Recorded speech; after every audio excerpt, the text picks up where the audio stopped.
Hello friends, आप सभी का रुद्र एकेडमी यूट्यूब चैनल पर हार्दिक स्वागत है।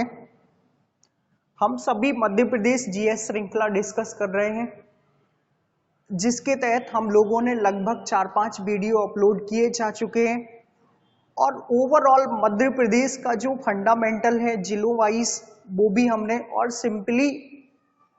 सिंपल क्वेश्चन लिए जो कभी ना कभी एग्जामों में ही पूछे गए हैं। आज क्वेश्चन का जो लेवल है वो थोड़ी सा हाई लेवल का भी हो सकता है और आप सभी मध्य प्रदेश जीएस श्रृंखला को कंटिन्यू पढ़ते रहिएगा। जितने भी बच्चे ऑफलाइन क्लासेस में डिस्कस किए, ऑफलाइन क्लासेस में पढ़े भी हैं, उन सभी के लिए बहुत महत्वपूर्ण उपयोगी श्रृंखला। और साथ में ही आप ध्यान रखिएगा, अगर जो भी बच्चे नए तरीके से जुड़ रहे हैं उन सभी बच्चों के लिए भी भरपूर महत्वपूर्ण श्रृंखला है ये। तो आप सभी YouTube चैनल पर कंटिन्यू बने रहिएगा, आपको सारे वीडियो मिलेंगे। एमपीजीएस अभी स्टार्ट हुआ है और हम सभी जब तक पढ़ेंगे, जब तक खत्म नहीं हो जाता, आप एक बार विजिट कीजिएगा और अच्छे से पढ़िएगा। जीएस पढ़ाने की गारंटी हमारी, तो इस बात को ध्यान रखिए। और हम लोग अगले क्वेश्चन पर चलेंगे। आज फर्स्ट क्वेश्चन जो हमारा है, मध्य प्रदेश में ध्यान रखिए कितने जिले से कर्क रेखा होकर के गुजरती है। सबसे पहला जो क्वेश्चन है, आप सभी ध्यान रखिए, कर्क रेखा से पूछा गया है। कहां से पूछा गया है? कर्क रेखा। तो आप सभी को ध्यान रखना है। सबसे पहले तो कर्क रेखा की अगर हम बात करें तो हमारी पृथ्वी को 2 बराबर पार्टों में डिवाइड किया गया है। हमारी पृथ्वी को कितने बराबर पार्टों में? 2 बराबर पार्टों में। बीच से कौन सी रेखा निकलती है? 0 डिग्री अक्षांश रेखा। कौन सी रेखा? 0 डिग्री अक्षांश रेखा, जो पृथ्वी को 2 बराबर पार्टों में डिवाइड करती है, उत्तरी गोलार्ध और दक्षिणी गोलार्ध। तो ये नॉर्थ गोलार्ध है और ये साउथ गोलार्ध है। ध्यान रखिए, इसी के नॉर्थ गोलार्ध में अगर अक्षांश रेखाओं की बात करें तो ऊपर 90 और नीचे 90, लेकिन हमारी जो कर्क रेखा है यहां से उत्तरी गोलार्ध में 23.5 डिग्री से खींची गई है। और अगर मकर रेखा की बात करें हम लोग तो दक्षिणी गोलार्ध में 23.5 डिग्री से खींची गई है। ध्यान रखिएगा, तो कर्क रेखा आपको पृथ्वी में उत्तरी गोलार्ध में 23.5 डिग्री अक्षांश से खींची गई। ध्यान रखिएगा, अगर हम कर्क रेखा पर ही आगे बात करें तो उत्तरी गोलार्ध में कर्क रेखा पर सूर्य की किरणें 21 जून को लंबवत पड़ती है। कब पड़ती है? 21 जून को लंबवत पड़ती है और उत्तरी गोलार्ध का यही सबसे बड़ा दिन होता है। कर्क रेखा से ध्यान रखिएगा, उत्तरी गोलार्ध का सबसे बड़ा दिन जो होगा वो 21 जून ही होगा।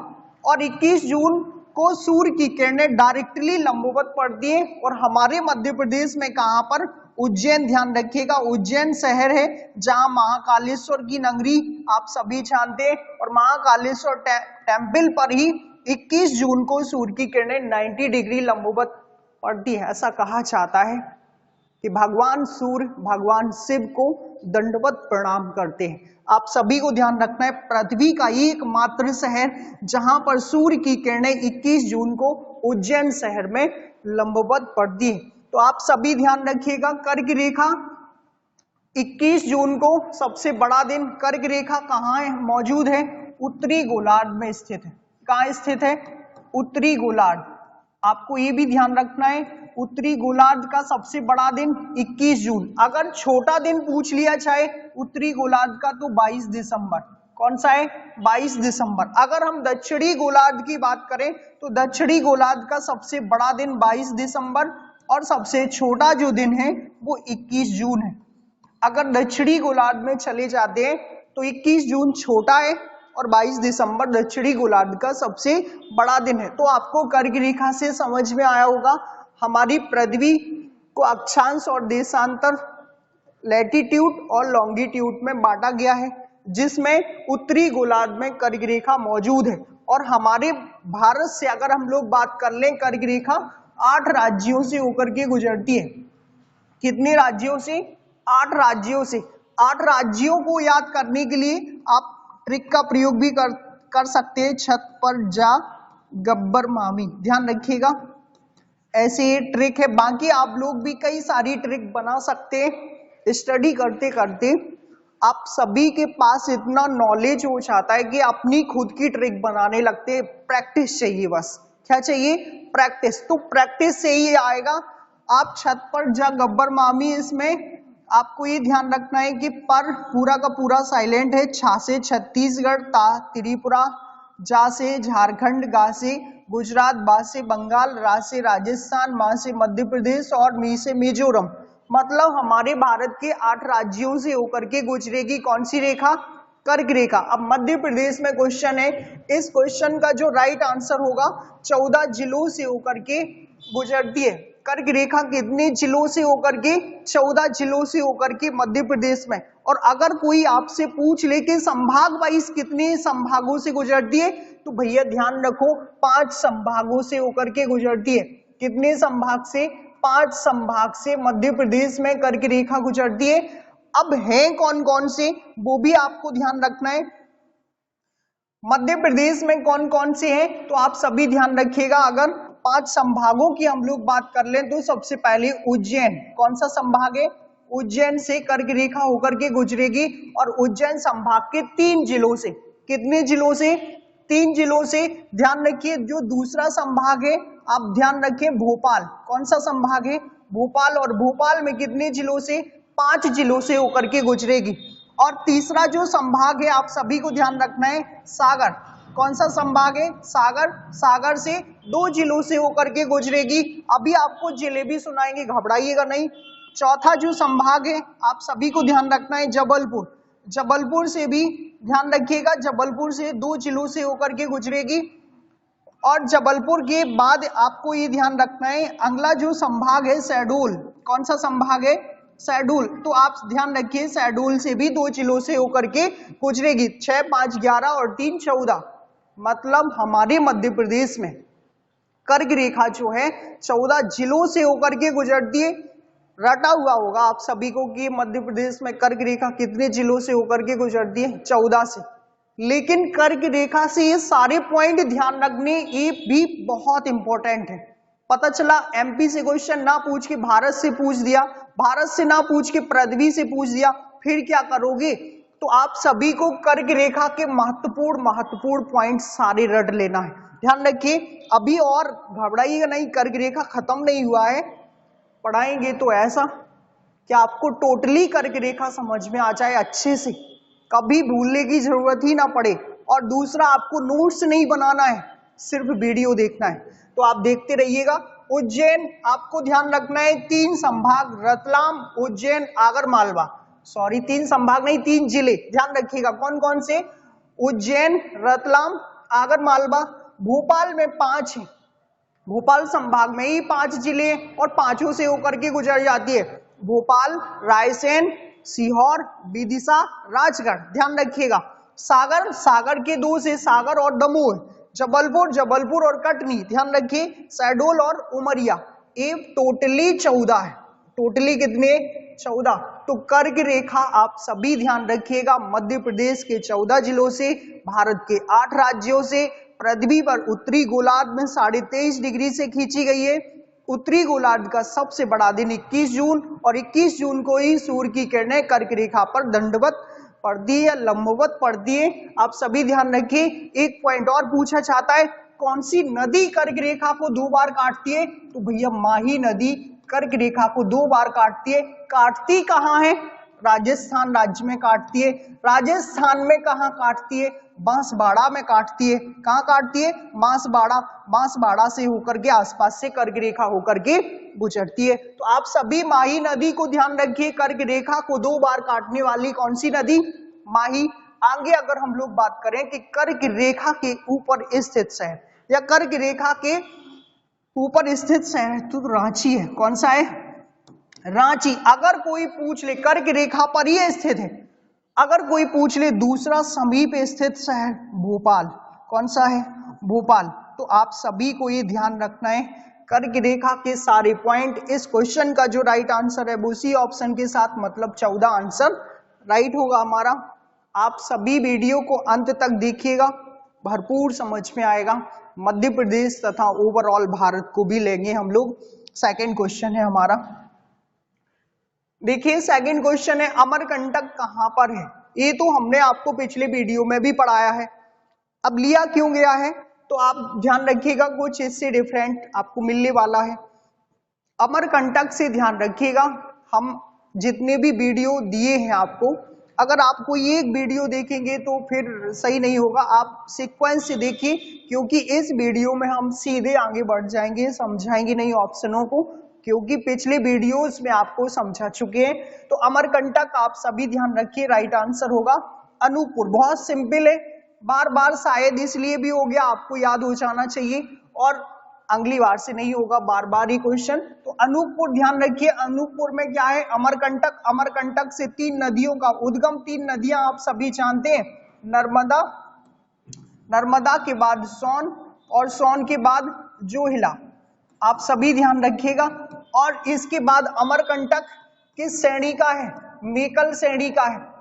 सर्वोच्च शिखर किस श्रेणी का है, मेकल श्रेणी। और मेकल श्रेणी किसका है, सतपुड़ा का है। किसका है, सतपुड़ा का। और सतपुड़ा कहाँ है, एमपी के दक्षिणी क्षेत्र में है। कहां पर है, दक्षिणी क्षेत्र में। तो आप ध्यान रखिएगा, अमरकंटक से 3 नदियां निकलती है। अमरकंटक से ही आप सभी को ध्यान रखना है, बॉक्साइड का उत्खनन सबसे अधिक किया जाता है। किसका, बॉक्साइड। और बॉक्साइड किसका अयस्क है, एल्यूमिनियम का अयस्क है। और एमपी का एल्यूमिनियम कहाँ भेजा जाएगा, मींस बॉक्साइड कहाँ भेजा जाएगा, हिंदाल्को। कहाँ भेजा जाएगा, हिंदाल्को। और हिंदाल्को कहाँ की, रेणुकूट की।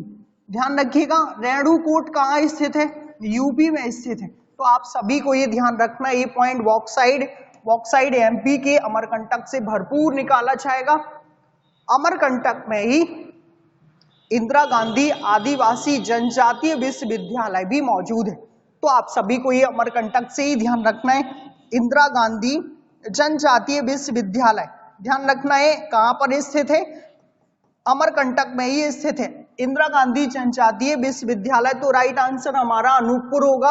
होशंगाबाद हम आपको पढ़ाए, पचमढ़ी यहाँ पर स्थित है। पर्यटन स्थल कौन सा, पचमढ़ी। आप सभी जानते हैं कोरकू जनजाति कहाँ पाई जाती है, होशंगाबाद में। आदमगढ़ की गुफाएं, कौन सी गुफाएं, आदमगढ़, ध्यान रखिएगा कहां पर मौजूद है, होशंगाबाद में। आदमगढ़ की गुफाएं होशंगाबाद से रट लो। सिक्योरिटी पेपर मिल, कौन सी पेपर मिल, सिक्योरिटी पेपर मिल, जहां पर कागज बनता है, किसका, नोट छापने वाला। नोट छापने वाला कागज तैयार होगा और कागज का ट्रांसफर देवास होगा और देवास छापेगा नोट, ध्यान रखिएगा। तो होशंगाबाद से भी आपको कुछ पॉइंट ध्यान रखने हैं। भोपाल, भोपाल से हम पढ़ लिए वन विहार राष्ट्रीय उद्यान, सर्प पार्क कहाँ, भोपाल। IISS, IIFM, ये सब कुछ कहाँ है, भोपाल। आपदा प्रबंधन संस्थान, भारत भवन कहाँ पर स्थित है, भोपाल। ज्यादातर जो संगठन है वो सारी के सारी कैपिटल में ही होते हैं। और भोपाल जिला कब बना, 1972, ध्यान रखिएगा 1972। जबलपुर भी हम पढ़ लिए। जबलपुर में हम लोगों ने पढ़ा था लास्ट क्लास में, संगमरमर की नगरी, धुआंधार जलप्रपात, भेड़ाघाट वहीं पर है, नर्मदा के किनारे। नर्मदा के पास एक बरगी परियोजना है, बरगी को हम लोग रानी अवंतीबाई के नाम से जानते हैं। किसके नाम से, रानी अवंतीबाई। बरगी नदी वहीं मिल जाती है, कहाँ, जबलपुर में ही, नर्मदा में। तो आप सभी को जबलपुर हम अच्छे से पढ़ाए। मदन महल, पहला कृषि विश्वविद्यालय कहाँ पर, जबलपुर में ही मौजूद है। तो ये पॉइंट नहीं पढ़ेंगे, इसलिए कहते हैं आपसे पिछला वीडियो देखो। कौन सा वीडियो, पिछला वाला वीडियो देखो। आप सभी सीक्वेंस से देखोगे तो भैया समझ में आएगा। इन वीडियो में हम थोड़ी सा आगे भी जा सकते हैं, डायरेक्टली बढ़ सकते हैं, क्योंकि हमें ज्यादा से ज्यादा क्वेश्चन कवर करने हैं। सेकंड क्वेश्चन है हमारा, नर्मदा कितने जिलों से होकर के बहती है। नर्मदा नदी का पोस्टमार्टम करते हैं आज, ध्यान रखिएगा। नर्मदा को समझते हैं, जो थ्योरी क्लासेस ऑफलाइन क्लासेस में पढ़े, आज ऑनलाइन क्लासेस में नर्मदा को पढ़ लो अच्छे से। क्वेश्चन का आंसर हम बाद में देंगे। नर्मदा नदी को ध्यान रखो। सबसे पहले नर्मदा नदी का जो उद्गम है अमरकंटक से होता है। अमरकंटक आप सभी को समझाएं, अनूपपुर जिले में स्थित है। हमारे मध्य प्रदेश की जो नर्मदा नदी है 1312 किलोमीटर में पूरा विस्तार है ओवरऑल। अगर हम इसका विस्तार की बात करें, एमपी में जो है 1077 किलोमीटर, ध्यान रखिएगा। एमपी में कितना किलोमीटर, 1077 किलोमीटर। कहां पर, एमपी में ही बहती है, ध्यान रखिए। नर्मदा नदी ही 3 स्टेटों से बहती है, तो एमपी ध्यान रखना है, महाराष्ट्र और ध्यान रखिए गुजरात। अब ये एमपी और गुजरात की जीवन रेखा कहलाती है। एमपी और गुजरात की कौन सी कहलाती है? जीवन रेखा। ध्यान रखिएगा, मध्य प्रदेश और गुजरात की नर्मदा नदी क्या है? जीवन रेखा है। इस पर स्थित जलप्रपात की अगर हम लोग बात करें, वाटरफॉल, आप सभी जानते होंगे हमारे देश का सबसे ऊंचा वाटरफॉल जोग या गरसोप्पा, अच्छे से कवर कीजिएगा। एमपी का सबसे ऊंचा बहुटी, पहले था चचाई अब बहुटी है। तो जलप्रपात को ध्यान रखिएगा, जलप्रपात से हम लोग कौन कौन सी बनाएगी? पहले बनाएगी कपिल धारा, क्या बनाएगी? कपिल धारा। फिर बनाएगी दुग्ध धारा, कौन सा बनाएगी? दुग्ध धारा।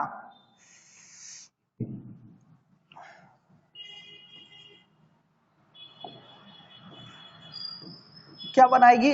दुग्ध धारा। ध्यान रखिएगा, इन दोनों जलप्रपातों में अगर कभी कभी आप लोगों सीक्वेंस कवर नहीं हो तो ऐसा ध्यान रखिए, जब गाय को कपिला पशु आहार खिलाओगे तो क्या निकलेगा?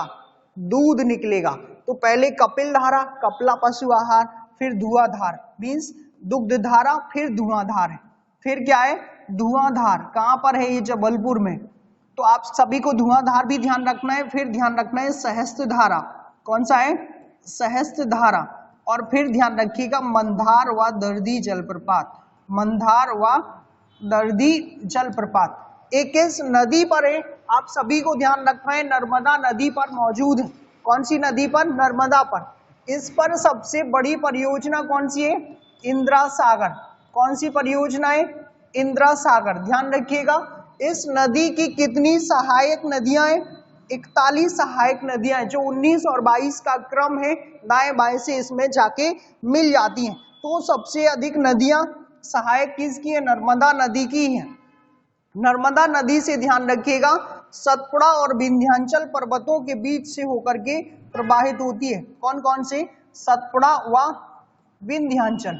आप सभी जानते होंगे सतपुड़ा व विंध्याचल पर्वत के बीच से प्रवाहित होती है। तो आप सभी ध्यान रखिएगा, सतपुड़ा और विंध्याचल के बीच से प्रवाहित होती है। तो नर्मदा नदी ऐसी है जो भ्रंश घाटी से बहती है, डेल्टा का निर्माण नहीं करती, एस्चुरी का निर्माण करती है। किसका निर्माण? एस्चुरी का निर्माण करती है। तो आप सभी नर्मदा नदी को ध्यान रखिएगा। ये जब गुजरात में जाती है तो ध्यान रखिएगा, गुजरात में आप सभी को ध्यान रखना है statue of unity, statue of unity इसी नदी के किनारे है। स्टैच्यू ऑफ यूनिटी किसके किनारे है? इसी नदी के किनारे। और स्टैच्यू ऑफ यूनिटी किसकी है? सरदार वल्लभ भाई पटेल, सरदार वल्लभ भाई पटेल। ध्यान रखिएगा, सरदार वल्लभ भाई पटेल को तो सभी जानते हैं, गुजरात के और हमारे देश के लीडर रहे। आपको ध्यान रखना है, सरदार वल्लभ भाई पटेल के नाम पर एक परियोजना का नाम भी है गुजरात में, जो इसी नदी पर है, सरदार सरोवर। कौन सी? सरदार सरोवर। ध्यान रखिएगा, सरदार सरोवर परियोजना कितने राज्यों की सम्मिलित है? 4 राज्यों की। और 4 राज्यों में कौन कौन से? ये तीनों से जहां से नर्मदा बहती है और प्लस राजस्थान। कौन कौन से? एमपी, महाराष्ट्र, गुजरात और राजस्थान। तो सरदार सरोवर परियोजना को भी ध्यान रखना है। और स्टैच्यू ऑफ यूनिटी का अगर लेंथ ध्यान रखिएगा तो ये 182 मीटर है। वहां की विधानसभा सीटें भी इतना ही है। तो आप सभी को ध्यान रखिएगा, नर्मदा नदी से ये सारे पॉइंट। बाद में भरूच शहर गुजरात का इसी के मुहाने पर स्थित है। कौन सा शहर?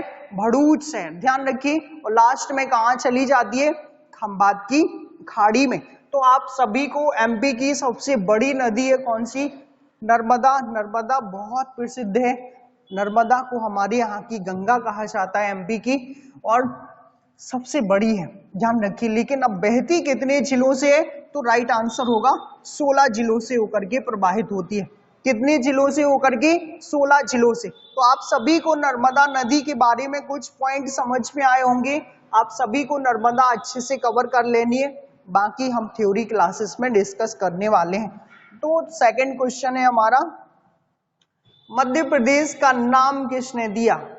बहुत सिंपल है, मध्य प्रदेश का नाम आप सभी जानते हैं किसने दिया है। तो हम लोग मध्य में हैं तो मध्य प्रदेश आप सभी जानते ही हैं इसके लिए।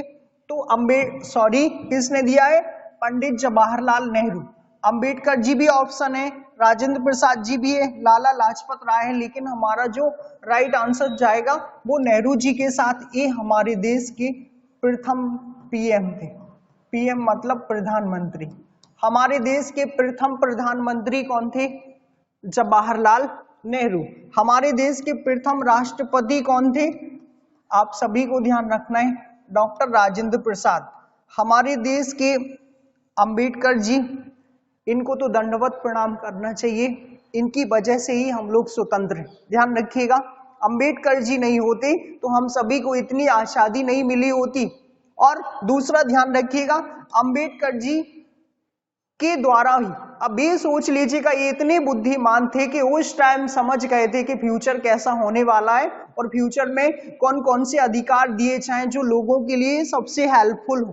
तो इतने अच्छे अधिकार हम सभी को दिए कि आज हम स्वतंत्रता से घूमने फिरने का अधिकार, रहने का अधिकार, शोषण के विरुद्ध अधिकार, कई सारे मौलिक अधिकार। और संविधान निर्माता अंबेडकर जी को आपको ध्यान रखना है, इनको आप सभी जानते हैं।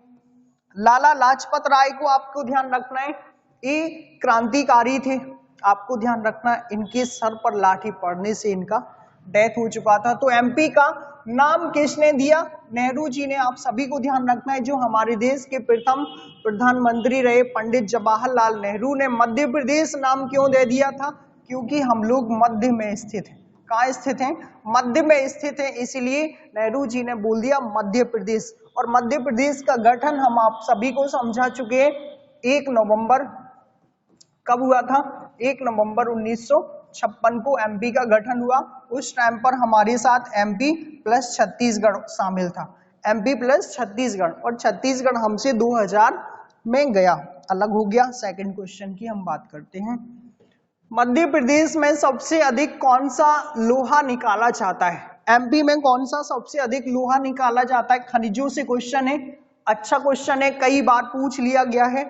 लोहा और कोयला दोनों की 4 अयस्क हैं और यहां से क्वेश्चन बने हैं। तो आप सभी पहले लोहे के चारों अयस्कों को सुनिए। कितने अयस्क हैं? 4 अयस्क हैं। सबसे पहले तो मैग्नेटाइट, कौन सा है? मैग्नेटाइट, आप सभी को ध्यान रखना है। फिर है हेमेटाइट, कौन सा है? हेमेटाइट। फिर इसी के साथ है लिमोनाइट, कौन सा है? लिमोनाइट। और लास्ट है सिडीराइट, कौन सा? सिडीराइट। तो ये ध्यान रखिएगा, हमारे मध्य प्रदेश में सबसे अधिक लोहा कहाँ से निकाला जाता, ये भी हम आप लोगों को बता देंगे। तो सबसे अधिक एमपी में अगर कोई पूछ ले तो बालाघाट से। कहाँ से?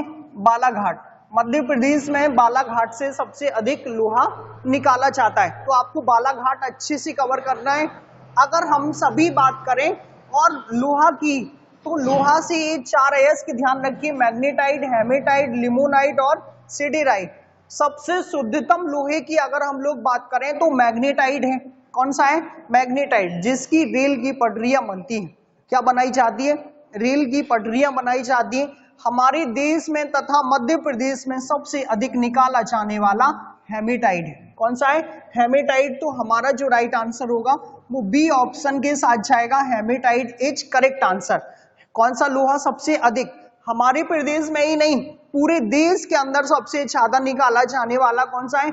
हेमेटाइट ही है। तो आप सभी को ध्यान रखना है, अगर मैग्नेटाइट कोई पूछ ले जो शुद्धतम है, उसके सबसे ज्यादा भंडार कहाँ है? तो कर्नाटक। कहाँ? ध्यान रखिएगा, कर्नाटक। कर्नाटक में कुंद्रमुख, कर्नाटक में कहां पर है? कुंद्रमुख। ध्यान रखिएगा, सबसे शुद्धतम जो है कर्नाटक के कुंद्रमुख से निकाला जाएगा। और दूसरा ध्यान रखिएगा, केरल के कोझिकोड, केरल में कहां से? कोझिकोड से निकाला जाएगा। केरल का कोझिकोड ध्यान रखिए, किसके लिए? मैग्नेटाइट के लिए। और एक और ध्यान रखिएगा इसी में, तमिलनाडु, तमिलनाडु ध्यान रखिए, तमिलनाडु के कहां से निकाला जाएगा? सलेम से। कहां से? तमिलनाडु के सलेम से। यहां से शुद्धतम वाला लोहा निकाला जाता है। अगर ओवरऑल देश में सबसे ज्यादा पूछ लिया जाए कि सबसे ज्यादा लोहे के लिए प्रसिद्ध क्षेत्र कौन सा है, तो बराम जादा। कौन सा है? बराम जादा। ध्यान रखिए, ये उड़ीसा और पश्चिम बंगाल के बीच वाला क्षेत्र है। बराम जादा किसके तहत आता है, कौन से क्षेत्र के तहत, तो छोटा नागपुर पठार के तहत। कौन से, छोटा नागपुर पठार, ध्यान रखिएगा, छोटा नागपुर पठार। और छोटा नागपुर पठार कितने राज्यों में फैला है, तो 3 राज्यों में फैला है। कौन कौन से राज्य हैं, झारखंड, कौन सा है, झारखंड, पश्चिम बंगाल, पश्चिम बंगाल के बाद उड़ीसा। तो झारखंड, पश्चिम बंगाल और उड़ीसा में छोटा नागपुर पठार फैला है। देश में सबसे ज्यादा खनिज छोटा नागपुर पठार में ही पाए जाते। तो आप सभी को राइट आंसर ध्यान रखना है हेमेटाइट। कौन सा, हेमेटाइट। ऑप्शनों की हम बात करें, मैग्नेटाइट शुद्धतम लोहा है, लिमोनाइट इससे चादरें बनाई जाती, लोहे की जो पतली पतली चादरें जिनको चद्दर कहते हैं बुंदेलखंड में, वो सारी बनाई जाएंगी इससे, लिमोनाइट से। आप सभी को ध्यान रखना है। लेटराइट, लेटराइट मृदा है, सबसे ज्यादा लेटराइट मृदा का अगर विस्तार बात करें तो केरल में पाया जाता है। कहाँ पाया जाता है, केरल में। और ये लेटराइट में ही सबसे ज्यादा मसालों की खेती होती है। किसकी खेती, मसालों की खेती, ध्यान रखिएगा।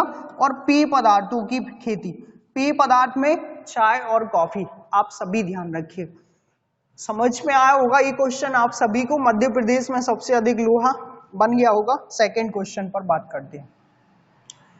मध्य प्रदेश की सबसे प्राचीन धातु, ये क्वेश्चन ही गड़बड़ हो गया। मध्य प्रदेश चाहे भारत, आप सभी कर सकते हैं यहाँ पर, भारत की सबसे प्राचीन धातु। तो हमारे भारत की जो प्राचीन धातु है, लोहा है नहीं, सोना भी नहीं है, चांदी भी नहीं है, ये वाला सही है। इनमें से कोई नहीं। राइट आंसर जो होगा हमारा डी वाला होगा, क्योंकि अगर हम लोग भारत में बात करें तो सबसे प्राचीन धातु है तांबा। कौन सी है, तांबा, ध्यान रखिएगा। और मध्य प्रदेश में भी तांबा ही है। तो आप सभी ध्यान रखिएगा, हमारी सबसे जो प्राचीन धातु है, सबसे पहले मानव सभ्यता वाली धातु भी इसको बोला जाता है तांबा। तो तांबा को आपको अच्छे से ध्यान रखना है, जिसको कॉपर के नाम से भी जानते हैं, विद्युत का अच्छा सुचालक होता है। निकलता कहां से वो हम लोग बात कर लेते हैं। तो हमारे मध्य प्रदेश में सबसे बड़ी खान है इसकी मलाच खंड। कौन सी है, मलाच खंड। और मलाच खंड कौन से जिले में, बालाघाट। कौन से जिले में, बालाघाट। ये ध्यान रख लीजिएगा अच्छे से, बहुत बार पूछ ली गई। दूसरा आपको ध्यान रखना है, तांबे के लिए ही खेतड़ी। कौन सी खान, ध्यान रखिएगा, खेतड़ी। यहाँ पर सबसे अधिक मूल्यवान तांबा निकलता है, खेतड़ी खान को ध्यान रखिएगा। ये राजस्थान में, कहाँ पर मौजूद है, राजस्थान में। अगर हम और बात करें तो ये खान और प्रसिद्ध है रंगपो। कौन सी खान तांबे के लिए प्रसिद्ध है, रंगपो। रंगपो खान कहाँ है, सिक्किम में। कहाँ पर है, सिक्किम, ध्यान रखिएगा। तो आप सभी को तांबे से कुछ पॉइंट ध्यान रखने, अगर इसमें टिन मिला दूं और जिंक मिला दूं तो जस्ता और कांसा इसमें हम बना सकते हैं मिश्र धातुओं के थ्रू। तो अगर ऑप्शनों पर बात करें, लोहा हम सभी समझे 4 अयस्क होते हैं इसके, हेमेटाइट, मैग्नेटाइट, लिमोनाइट, सिडेराइट। आप सभी को अभी पता चला, हमने अभी पिछला क्वेश्चन ही डिस्कस किया लोहे से। सोना की अगर हम लोग बात करें, देश में सबसे अधिक सोने के भंडार कर्नाटक में।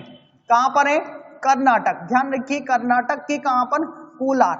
हमारे देश में सबसे अधिक जो सोना पाया जाता है, गोल्ड, ध्यान रखिएगा, सबसे ज्यादा कर्नाटक के कोलार में मिलता है। अगर चांदी की हम लोग बात कर लें तो चांदी सबसे अधिक राजस्थान में मिलेगा। कहां पर मिलेगा, राजस्थान।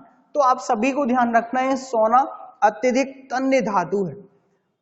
कैसी धातु है, अत्यधिक तन्य और नरम भी है, इसलिए जो आभूषण बनाए जाते हैं उनमें कुछ ना कुछ मिला दिया जाता है, फिर जाके आभूषण बनते हैं। तो आप सभी को सोना से पॉइंट ध्यान रखने, कर्नाटक में सबसे ज्यादा भंडार है।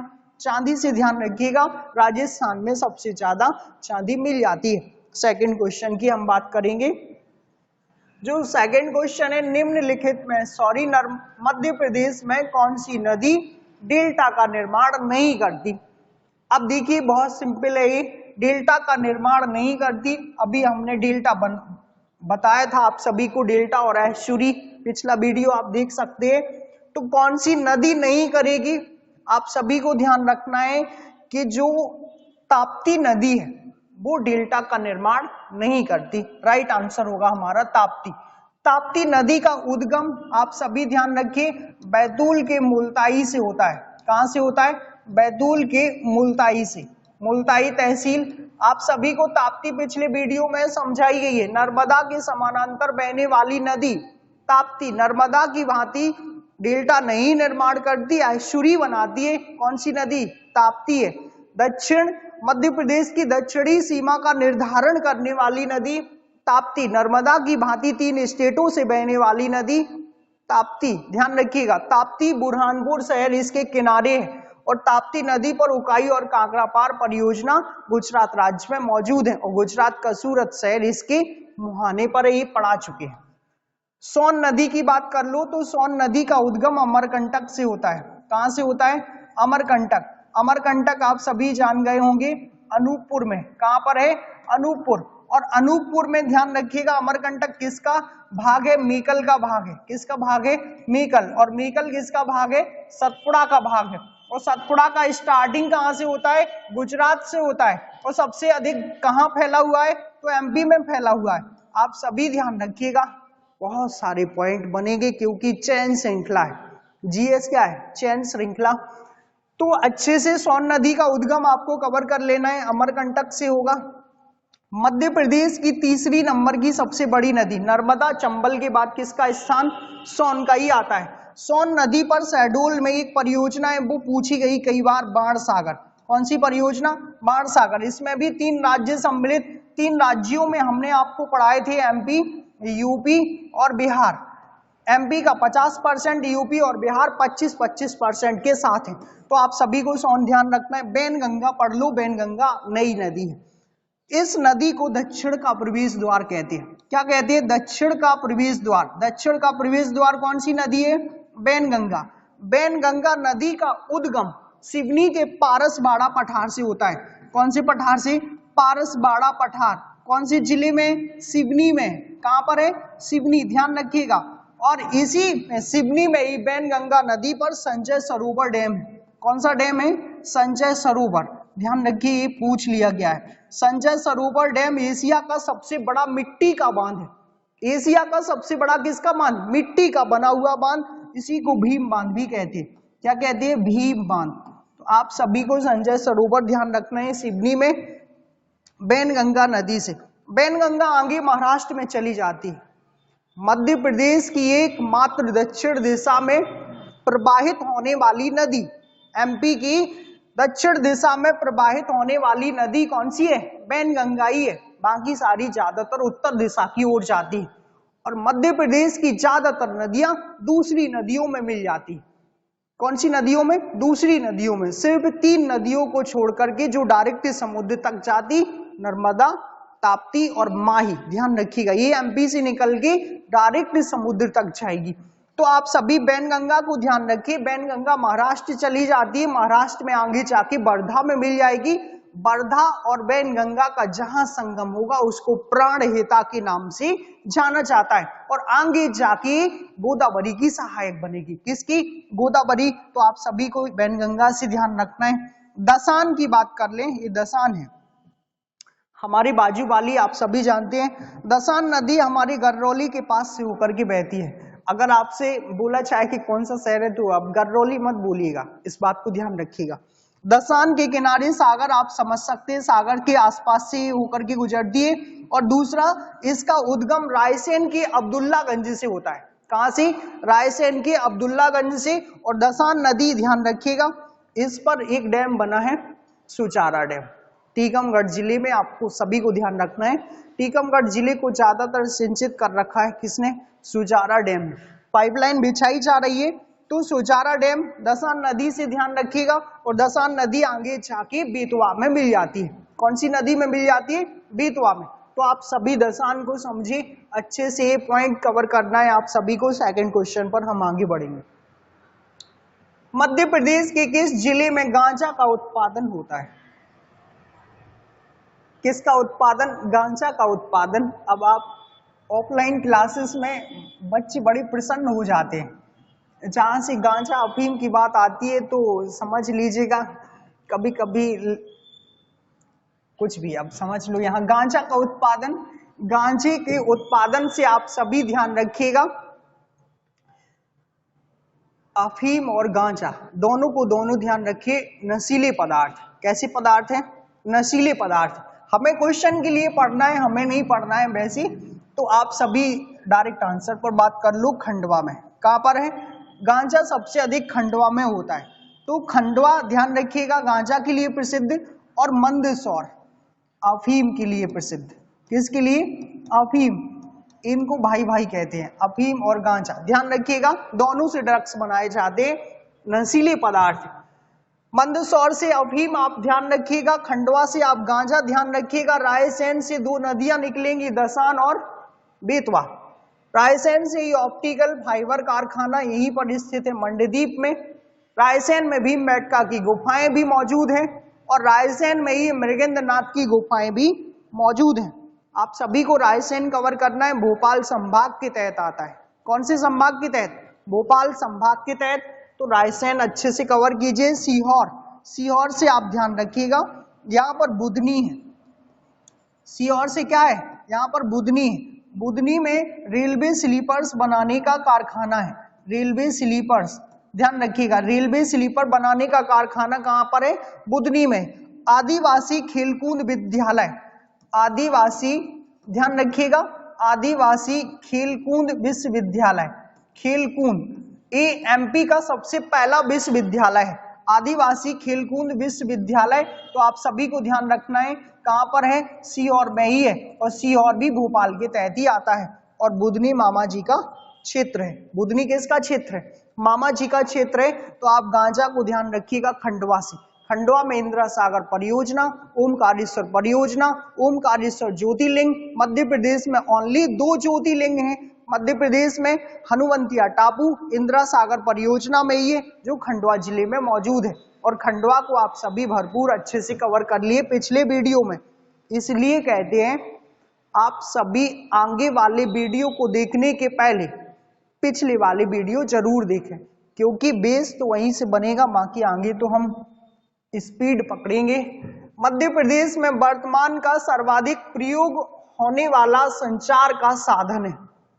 एमपी में सबसे ज्यादा संचार के साधन कौन से प्रयुक्त होते हैं? भैया देख लेते हैं इनको, अच्छा क्वेश्चन है, ठीक ठाक है। टेलीविजन होता है, रेडियो होता है, सबसे अधिक मोबाइल होता है। तो राइट आंसर कौन सा होगा? ये सभी। आप सभी को ध्यान रखना है कि हमारे मध्य प्रदेश में सभी साधन क्या है, यूज होते हैं संचार के लिए। टेलीविजन पर बात कर लेते हैं। सबसे पहले हमारे देश के अंदर ध्यान रखिए, सबसे पहले टेलीविजन का प्रचार विसार 1959 में प्रायोगिक ट्रायल किया गया। क्या किया गया? प्रायोगिक ट्रायल। आप सभी को ध्यान रखना है, दिल्ली से हुआ था ये। और फिर इसके बाद 1964-65 से कंटिन्यू कर दिया गया इसका टेलीविजन, कंटिन्यू प्रसारण होने लगा। पहले टीवी कैसी चलती थी? Black and white. आप सभी को ध्यान रखना है। पहले गांव में जो कंडीशन हुआ करती थी, किसी गांव में 1-2 लोगों के पास ही टीवियां होती थी और पूरा मोहल्ला उन्हीं के घर में। इस बात को भी ध्यान रखिएगा, टीवी देखने के लिए सब लोग इतने ज्यादा एक्साइटेड रहते थे। और कब? 1990 की बात है, उस टाइम भी टीवी बहुत ही कम थी। 2000 के बाद से थोड़ी सा लेवल बढ़ा है कि टीवियां ज्यादातर बढ़ती गई, और 2010 के बाद तो हर घर में हो गई। तो आप सभी को टेलीविजन से ध्यान रखिएगा। हमारे मध्य प्रदेश में जो टेलीविजन का प्रारंभ है 1975 में रायपुर से हुआ। कहां से हुआ? रायपुर से। आप सभी ध्यान रखिएगा, टेलीविजन हमारे मध्य प्रदेश में कहां से स्टार्ट हुआ? रायपुर से। रायपुर किसका भाग है? हमारा ही था। किसका था? हमारा ही था, हमसे अलग हो गया। कब? 1 नवंबर 2000 को छत्तीसगढ़ हमसे चला गया। छत्तीसगढ़ की कैपिटल कौन सी है? रायपुर। तो पहले एमपी का था। तो 1975 में टेलीविजन का प्रारंभ हमारे यहाँ से रायपुर से हो गया। ध्यान रखिएगा, हमारे मध्य प्रदेश में, सॉरी देश में, सबसे पहले ब्लैक एंड व्हाइट था, रंगीन टीवी भी आ गई। तो रंगीन टीवी की स्थापना ध्यान रखिएगा 1982 1982 से रंगीन टीवियां प्रारंभ हुई। और रंगीन टीवियों से तो आप समझ ही गए होंगे, धीरे धीरे लोग जैसे कपड़े पहनते थे वैसे ही आने लगे। पहले ब्लैक एंड व्हाइट दिखते थे, कितने भी आप सज लीजिएगा। तो आप सभी जानते हैं कि अब रंगीन टीवियों में अब जैसे लोग अच्छे से अच्छे दिखने लगे, फिर धीरे धीरे रंगीन टीवियों की जगह और छोटी बड़ी टीवियां बनने लगी, और इतनी ज्यादा पॉपुलर हो गए कि इनका टीवी का जो अभी क्रेज है वो मोबाइल ने ले लिया। किसने ले लिया? मोबाइल ने। आप सभी जानते हैं। तो टेलीविजन से कुछ पॉइंट आपको ध्यान रखने हैं हमारे भारत में। और मध्य प्रदेश में रेडियो की बात कर लो। अब रेडियो से हम लोग बात करें तो मध्य प्रदेश में सबसे पहले रेडियो स्टेशन पूछा गया है, एमपीपीएससी पूछा है। आप लोग बार बार कहते हैं, आप कम से कम 15-20 साल के पुराने पेपर्स बुक्स मिल जाती है, उसमें डायरेक्टली क्वेश्चन मिलेंगे आपको।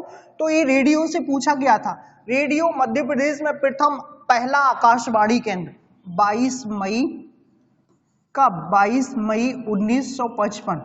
22 मई 1955 को इंदौर में खोला गया। कहाँ खोला गया? इंदौर में। तो आप सभी ध्यान रखिएगा, हमारे मध्य प्रदेश के अंदर, किसके अंदर? एमपी के अंदर सबसे पहला जो रेडियो स्टेशन है वो कहां पर खुला? इंदौर में खुला। कहां खुला? इंदौर में। और आपको कब खुला? 22 मई 1955 को। ये क्वेश्चन कई बार पूछ लिया गया है। हमारे एमपी का सबसे पहला भी था और सबसे बड़ा आकाशवाणी केंद्र भी है। एमपी का सबसे पहला है और एमपी का सबसे बड़ा है। और एमपी में सबसे अधिक कार्यक्रम प्रसारित करने वाला भी इंदौर का ही है। एमपी में सबसे ज्यादा कार्यक्रम प्रसारित कौन करता है रेडियो में? आकाशवाणी इंदौर। कौन सा? आकाशवाणी इंदौर। अब आपको कुछ और भी ध्यान रख लेने, जैसे 1956 में आकाशवाणी केंद्र भोपाल में खोल दिया गया। कहाँ खोल दिया गया? भोपाल में। तो आकाशवाणी केंद्र भोपाल की स्थापना 1956 में हो गई। आप ध्यान रखिएगा। 1964 में, ध्यान रखिए, 64 में ग्वालियर में हो गई। कहाँ हो गई? ग्वालियर में ही। और 1964 में ही हो गई जबलपुर में। कहाँ पर हो गई? जबलपुर में। ये आकाशवाणी केंद्रों की संख्या है, ठीक है, जो मेन है वो हम लोग देख रहे हैं। 64 में दोनों, ग्वालियर का भी खुल गया और जबलपुर का भी खुल गया। और 55 में सबसे पहले इंदौर का, 56 में भोपाल का। अगर हम लोग छतरपुर वाले की बात करें तो 1976 में छतरपुर का खुला हमारा जिला जो है। तो छतरपुर डिस्ट्रिक्ट का आपको ध्यान रखना है, 1976 में खुल गया था। और दूसरा 1977 की ध्यान रखिएगा तो रीवा का खुल गया। कहाँ का खुल गया? रीवा। और 1995 ध्यान रखिएगा तो कहाँ का खुल गया? सागर का। कहाँ का खुल गया है? सागर का। तो आप सभी ये डेट ध्यान रखिएगा, रेडियो आकाशवाणी केंद्र से और रेडियो से। ये हमारे मध्य प्रदेश में रेडियो का प्रारंभ इंदौर से होता है 1955 से, फिर भोपाल 56 में, 64 में जबलपुर और ग्वालियर, 76 छतरपुर, 77 रीवा, आप देख पा रहे हैं, 95 सागर। तो रेडियो से आप सभी को ये ध्यान रखना है। मोबाइल आप सभी जानते हैं कि भरपूर चल रहे, बीएसएनएल, जियो धन धनाधन। तो आप सभी को ये जियो धन धनाधन का ध्यान रखिएगा। सबसे ज्यादा जियो ने ही पूरा का पूरा चौपट करके रखा है। पूरा माहौल जो है आप सभी को जियो से, क्योंकि जियो हो गया जहां भी, तो मोबाइल में सबसे ज्यादा जियो। आप सभी अच्छे से कवर कीजिए। सेकंड पॉइंट पर चलते हैं। बुंदेला की छतरी, किसकी छतरी? अगला क्वेश्चन है, बुंदेला की छतरी किस शहर में मौजूद है? तो आप सभी को ध्यान रखना है, आंसर पर जाएंगे हम लोग। बुंदेला की छतरी जो है वो किस शहर में? ओरछा में। कहां पर है? ओरछा। तो आप सभी अच्छे से कवर कीजिएगा। ओरछा शहर में बुंदेला की छतरी मौजूद है। कौन से शहर में? ओरछा शहर में। तो आपको ये ओरछा शहर, बुंदेला जी को ध्यान रखना है। वीर सिंह बुंदेला की छतरी है यहाँ पर। तो हमारा जो राइट आंसर होगा वो ओरछा होगा। शिवपुरी सबसे पहला पर्यटन नगर, एवरेज औसत टेम्परेचर सबसे कम, यहीं पर आपको शिवपुरी में माधव राष्ट्रीय उद्यान ध्यान रखना है। सागर हम आप सभी को पढ़ाए, शिवपुरी भी पढ़ाए, तो जो पढ़ाए हैं वो डिस्कस नहीं करेंगे। आपको ओरछा भी पढ़ाए हैं। ओरछा का किला ध्यान रखिएगा, कौन से जिले के तहत आता है? निवाड़ी। कौन से जिले में आएगा? निवाड़ी में ओरछा। और दूसरा, कौन सी नदी यहाँ से प्रवाहित होगी? बेतवा। और बेतवा में कौन सी नदी यहाँ पर मिल जाती है? जामनी। कौन सी नदी मिल जाएगी? जामनी।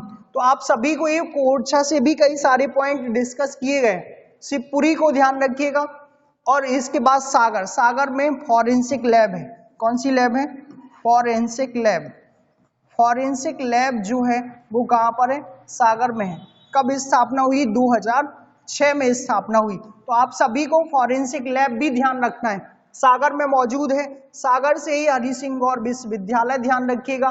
नौरादेही अभ्यारण्य, ध्यान रखो कौन सा, नौरादेही अभ्यारण्य। ये एमपी का सबसे बड़ा अभ्यारण्य है। एमपी का कौन सा अभ्यारण्य है, सबसे बड़ा अभ्यारण्य है। तो आप सभी को नौरादेही अभ्यारण्य ध्यान रखना है। कौन सा अभ्यारण्य, नौरादेही, आप सभी ध्यान रखिएगा। और दूसरा यहीं से एक पुरातात्विक स्थल, कौन सा, पुरातात्विक स्थल कौन सा है, आप सभी को ध्यान रखना है, एरण। एरण पुरातात्विक स्थल का जो संबंध है वो कहां से है, सागर से ही है। सागर से पॉइंट पूछा गया है, एरण का संबंध कहां से है, सागर से, पुरातात्विक स्थल है। और सागर में आप सभी ध्यान रखिएगा लाखा बंजारा झील भी मौजूद है। कौन सी झील, लाखा बंजारा, आप सभी समझ पा रहे होंगे। दतिया को ध्यान रखो सतखंडा महल के लिए, कौन से महल के लिए, सतखंडा, पूछ लिया गया एक बार। सतखंडा महल कहाँ स्थित है, दतिया में। और दतिया से ही कौन सी नहर बहती है, भांडेर। और दतिया से ही कौन सी नदी निकलती है, सिंध। और सिंध नदी का उद्गम कहाँ से होता है, विदिशा। तो आप सभी दतिया को भी अच्छे से कवर कर लो। ये सारे पॉइंट आप सभी को समझ में आ रहे हैं।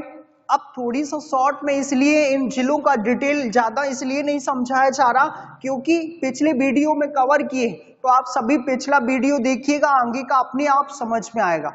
सेकंड क्वेश्चन, सेकंड जो क्वेश्चन है, जय विलास पैलेस संग्रहालय मध्य प्रदेश में कहाँ है। तो आप सभी जानते हैं जय विलास पैलेस संग्रहालय मध्य प्रदेश में, राइट आंसर होगा ग्वालियर में। कहां पर है, ग्वालियर में। तो आप सभी को ग्वालियर ध्यान रखना है। रूप सिंह स्टेडियम कहां पर मौजूद है, ग्वालियर में। रानी लक्ष्मीबाई का समाधि स्थल ग्वालियर में। झलकारी बाई का समाधि स्थल ग्वालियर में। तानसेन की नगरी ग्वालियर, ध्यान रखिएगा। और दूसरा ग्वालियर से ही गजरा राजे मेडिकल कॉलेज ग्वालियर। ग्वालियर संभाग में कितने जिले, 5 जिले आते हैं। जय विलास पैलेस भी कहां पर है, ग्वालियर में ही है। महिला हॉकी एकेडमी ग्वालियर में ही है। रानी लक्ष्मीबाई फिजिकल एकेडमी भी वही है। तो ग्वालियर को अच्छे से रट लो। भारत का जिब्राल्टर भी कहां पर मौजूद है, ग्वालियर में ही मौजूद है। तो ग्वालियर तो हम आपको पढ़ाए थे, इंदौर भी हम आपको पढ़ाए, जबलपुर भी पढ़ाए, विदिशा भी आपको पढ़ाई है। विदिशा से सुन लो, कील व तार बनाने का कारखाना, कील व तार बनाने का कारखाना कहां पर है, विदिशा। और विदिशा किस नदी के किनारे है, बेतवा नदी के किनारे है। और विदिशा में ये एक हलाली नदी, कौन सी नदी, हलाली नदी, जो बेतवा में आगे जाके मिल जाती है। और इस पर है कौन सी परियोजना, हलाली परियोजना। ध्यान रखिए, हलाली नदी पर हलाली परियोजना। और इसी परियोजना को जानते हैं सम्राट अशोक सागर परियोजना के नाम से।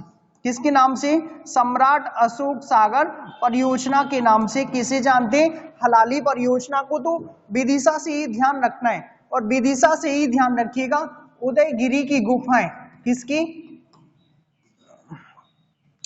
किसकी गुफाएं ध्यान रखना है आप सभी को, उदयगिरी की गुफाएं ध्यान रखिएगा। उदयगिरी की गुफाएं किससे संबंधित हैं, जैन धर्म से संबंधित हैं। किससे, जैन धर्म से। कितनी गुफाएं, 20 गुफाएं। कितनी, 20 गुफाएं। तो आप सभी को विदिशा से ध्यान रखना है।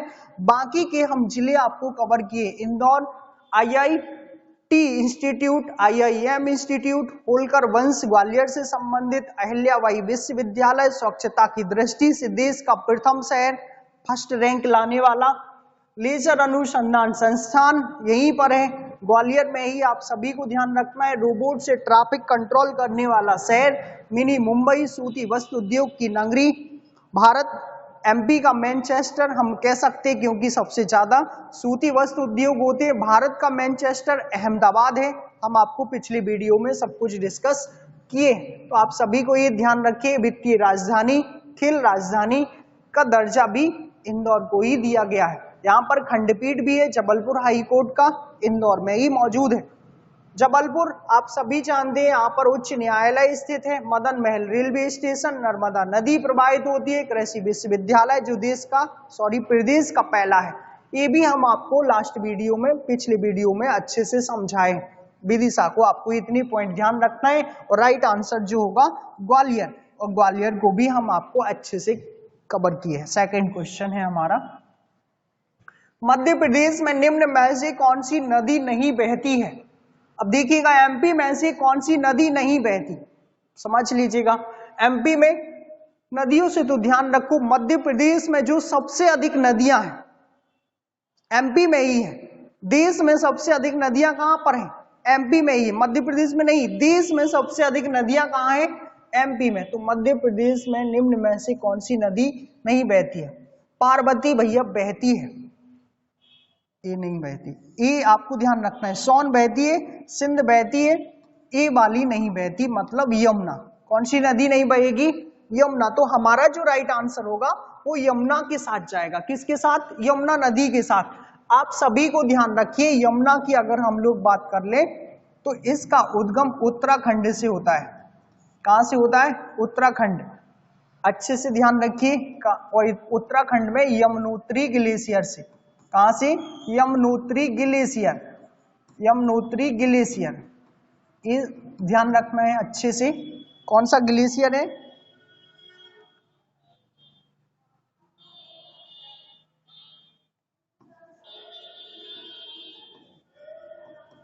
यमुनोत्री ग्लेशियर, ध्यान रखिएगा। यहां से यमुना नदी का उद्गम होता है। यमुना नदी हमारे देश की सबसे लंबी सहायक नदी है। इसको हम लोग बोलते हैं देश की सबसे लंबी सहायक नदी। देश की सबसे लंबी सहायक नदी, हमारे देश में इतनी लंबी कोई है ही नहीं। देश की सबसे लंबी सहायक नदी, ये आपको ध्यान रखना है, इसका दर्जा इसको प्राप्त है। और है किसकी भैया सहायक? तो गंगा की। किसकी है? गंगा की। गंगा में कहाँ मिलती है? प्रयागराज में मिल जाती है। कहाँ मिल जाती है? प्रयागराज, जिसको इलाहाबाद के नाम से भी जाना जाता था। मीन्स प्रयागराज वही वाला है, योगी वाला। तो आप सभी को ध्यान रखिएगा, यमुना नदी आप सभी को ध्यान रखना है। यमुना नदी का जो उद्गम उत्तराखंड से होगा। यमुनोत्री ग्लेशियर देश की सबसे लंबी सहायक नदी, और किसकी है? गंगा की। और गंगा में कहाँ मिलेगी? प्रयागराज में मिल जाएगी। तो आप सभी यमुना को अच्छे से कवर कर लो। पार्वती सीहोर से आती है, एमपी की है ये, ध्यान रखिएगा। पार्वती नदी छोटी है। सोन नदी को ध्यान रखिएगा, अमरकंटक से आती है, एमपी की। और अमरकंटक कहाँ है? अनूपपुर में मौजूद है। इस पर बाण सागर परियोजना भी मौजूद है, हम आपको पिछले वीडियो में दिए हैं। सिंध नदी, आप सिंध नदी को ध्यान रखिए, विदिशा से आती है। कहां से आती है? विदिशा से। तो आप सभी को ध्यान रखना है, इसके किनारे दतिया शहर, दतिया शहर से होकर के, दतिया जिले से होकर के जाती है सिंध नदी। तो सिंध को आपको ध्यान रखना है। बाकी सेकंड क्वेश्चन की हम बात करते हैं। जो सेकंड क्वेश्चन है हमारा, शहीद चंद्रशेखर आजाद का जन्म मध्य प्रदेश के किस जिले में हुआ? ध्यान रखिएगा, कब हुआ ये भी ध्यान रखना है। तो किस जिले में हुआ? पहले हुआ था भाभरा नामक गांव में, झाबुआ जिले में। लेकिन झाबुआ से 2008 में एक जिला बन गया अलीराजपुर। तो अब राइट आंसर होगा अलीराजपुर। कब हुआ? 23 जुलाई को हुआ था। कब हुआ था? 23 जुलाई 1906। अच्छे से कवर कीजिएगा। चंद्रशेखर आजाद का जन्म अलीराजपुर में हुआ, इसी के कारण इसको आजाद नगर कहते हैं। अलीराजपुर को क्या कहते हैं? आजाद नगर कहते हैं, ध्यान रखिएगा। चंद्रशेखर आजाद, ध्यान रखिए, अपनी कनपट्टी पर गोली मारने के कारण अंग्रेजों से घिर गए थे, जिस कारण से इन्होंने अपनी कनपट्टी पर गोली मारी। तो इनका अल्फ्रेड पार्क, अल्फ्रेड पार्क भी आपको ध्यान रखना है। समाधि स्थल कहां पर है? प्रयागराज में। कहां पर मौजूद है? प्रयागराज। तो चंद्रशेखर आजाद को ध्यान रखिएगा आप। अल्फ्रेड पार्क भी ध्यान रखना है, प्रयागराज में मौजूद है। चंद्रशेखर आजाद का जन्म अलीराजपुर में हुआ, 1906 में हुआ था, आप सभी को ध्यान रखना है। अलीराजपुर में सबसे ज्यादा कौन सी जनजाति है? भील है। और अलीराजपुर की बाउंड्री किससे लगती है? गुजरात राज्य से शेयर होती है। किससे लगती है? गुजरात से। छिंदवाड़ा क्षेत्रफल की दृष्टि से सबसे बड़ा जिला है। मंदसौर में अफीम होता है। मंदसौर में क्या होता है? अफीम।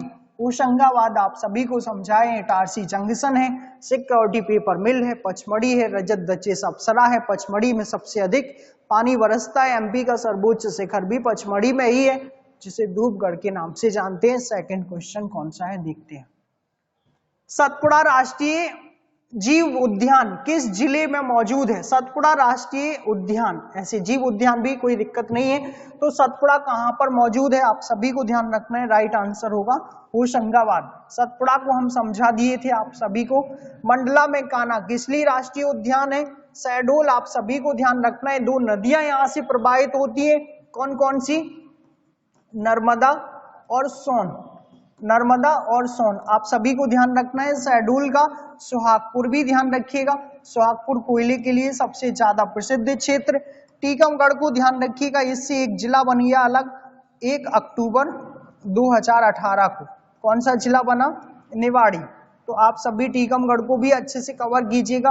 और यही एमपी का सबसे छोटा जनसंख्या में भी और क्षेत्रफल में भी। टीकमगढ़ को पीतल के घोड़े के लिए प्रसिद्ध है। पीतल के घोड़े आप सभी को ध्यान रखना है। टीकमगढ़ में क्या मिलेगा? पीतल के घोड़े। होशंगाबाद इसका करेक्ट आंसर है। राष्ट्रीय उद्यान सतपुड़ा राष्ट्रीय उद्यान कहां पर मौजूद है? होशंगाबाद। सेकंड क्वेश्चन की हम लोग बात करते हैं। निम्न में से कौन सा मध्य प्रदेश का क्षेत्र नहीं है?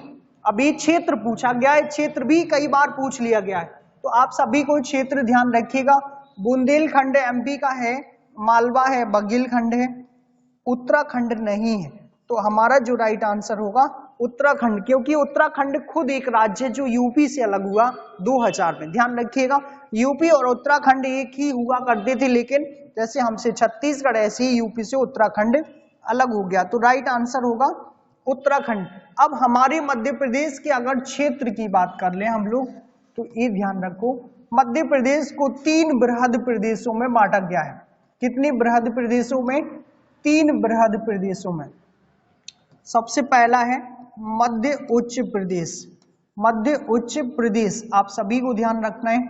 दूसरा है सतपुड़ा मेकल श्रेणी। सतपुड़ा मेकल श्रेणी ये दूसरा वाला भाग है एमपी का। और तीसरा वाला है पूर्वी पठार। तीसरा कौन सा है? पूर्वी पठार। और इस वाले पार्ट को बांटा गया है 5 भागों में। तो 5 भाग कौन कौन से? मालवा का पठार। किसका? मालवा का पठार, ध्यान रखिएगा। और इसका दूसरा वाला है नर्मदा सोन घाटी। कौन सा है? नर्मदा सोन घाटी। आप सभी को ध्यान रखिएगा। दूसरा इसी का है, आप सभी को ध्यान रखना है, कौन सा? बुंदेलखंड का पठार।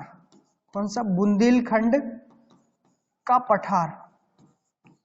और फिर आपको ध्यान रखना है मध्य भारत का पठार। मध्य भारत का पठार। कितने हो गए? 4 हो गए। एक और ध्यान रखिए, रीवा पन्ना का पठार। रीवा पन्ना का पठार। आप सभी को ध्यान रखिए कि मध्य उच्च प्रदेश को 5 भागों में डिवाइडेड किया गया है। मालवा पठार, नर्मदा सोन घाटी, बुंदेलखंड का पठार, मध्य भारत का पठार, रीवा पन्ना का, सतपुड़ा मेकल श्रेणी, पूर्वी पठार। एमपी में 7 प्राकृतिक प्रदेश है। यही 7 है, 5, 6, 7, आपको ये ध्यान रखना है। तो यही एमपी के क्षेत्र है। और यही इसमें है, बुंदेलखंड है इसमें, मालवा है इसमें, बघेलखंड है इसमें। इसको बोलते हैं बघेलखंड। पूर्वी पठार को ही क्या बोलते हैं? बघेलखंड का पठार। क्या बोलते हैं? बघेलखंड का पठार। तो आप सभी को ये कवर करना है कि हमारे मध्य प्रदेश में कितने क्षेत्र हैं। कभी कभी ये भी पूछ लिया गया, तो क्षेत्र आपको आना चाहिए। और क्षेत्र आएंगे तो आप इस वाले में टिक कर पाएंगे, क्योंकि उत्तराखंड क्षेत्र नहीं है एमपी का, ये तो स्टेट है। ध्यान रखिए, और कहां का? देश का। सेकंड क्वेश्चन हम देखते हैं। मध्य प्रदेश का सर्वाधिक जनसंख्या वाला जिला कौन सा है? एमपी में जहां पर सर्वाधिक जनसंख्या है। आप सभी को वीडियो कैसे लग रहे हैं आप सभी कमेंट में जरूर बताएं। और आपको अगर समझ में आ रहे हैं तो दूसरों तक भी पहुंचाएं। आपका ये कर्तव्य है कि शेयर जरूर करना है। ध्यान रखिए, क्योंकि वीडियो जो श्रृंखला स्टार्ट हुई है, कंटिन्यू आपको मध्य प्रदेश मिलेगा। कहीं भी जाने की जरूरत नहीं है। आपको जब तक एमपी के प्रत्येक टॉपिक पर डिस्कस नहीं कर लेते, तब तक आपको यहाँ पर बने रहना है। आप सभी ध्यान रखिए, और रटवाना हमारा काम, आपको नोट्स की जरूरत नहीं पड़ने देंगे। तो एमपी का सबसे बड़ा जिला जनसंख्या में इंदौर है। कौन सा है?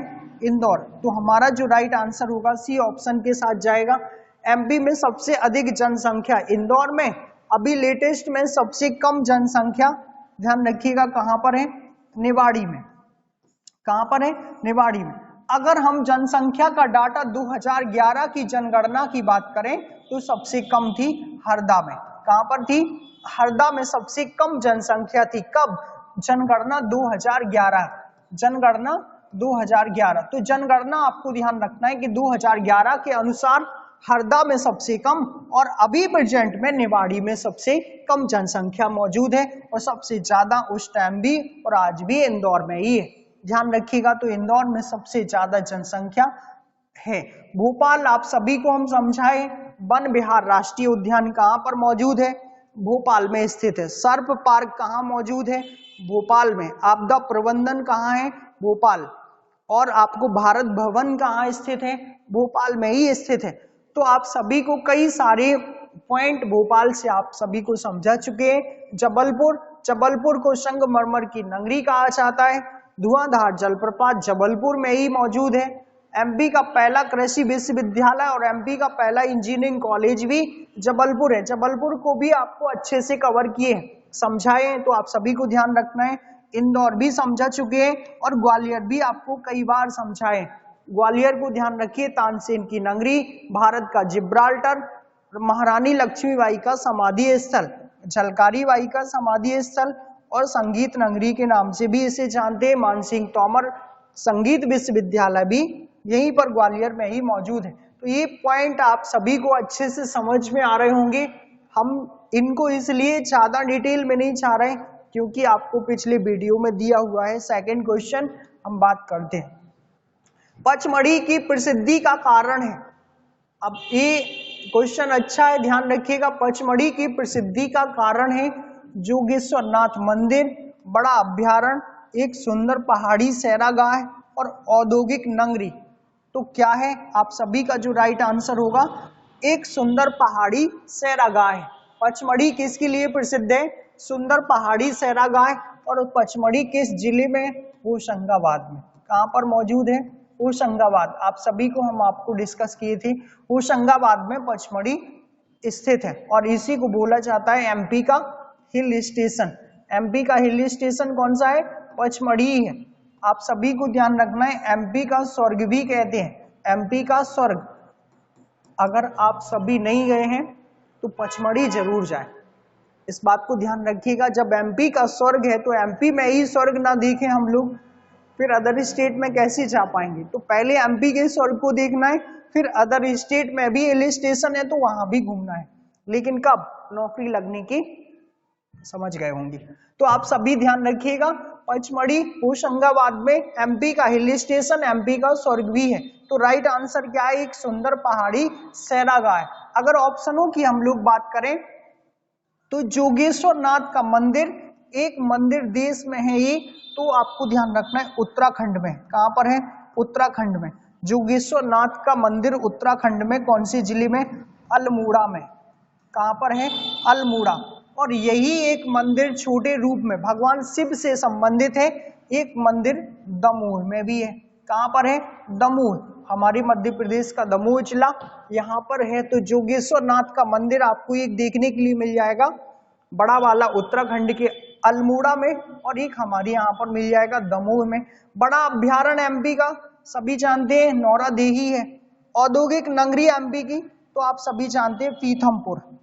पीथमपुर को क्या कहा जाता है, औद्योगिक नगरी, जो कहां पर स्थित है, धार में स्थित है। कहां पर स्थित, धार में स्थित है। तो आपको औद्योगिक नगरी के नाम से पीथमपुर को ध्यान रखना है। सॉरी।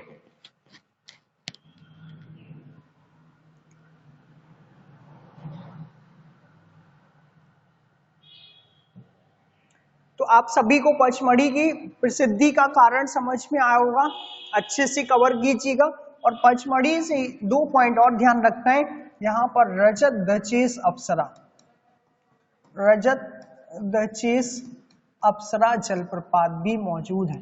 रजत दचेस अप्सरा जलप्रपात कहाँ मौजूद है, पचमढ़ी। और एमपी में सबसे अधिक पानी कहाँ बरसता है, पचमढ़ी में ही बरसता है।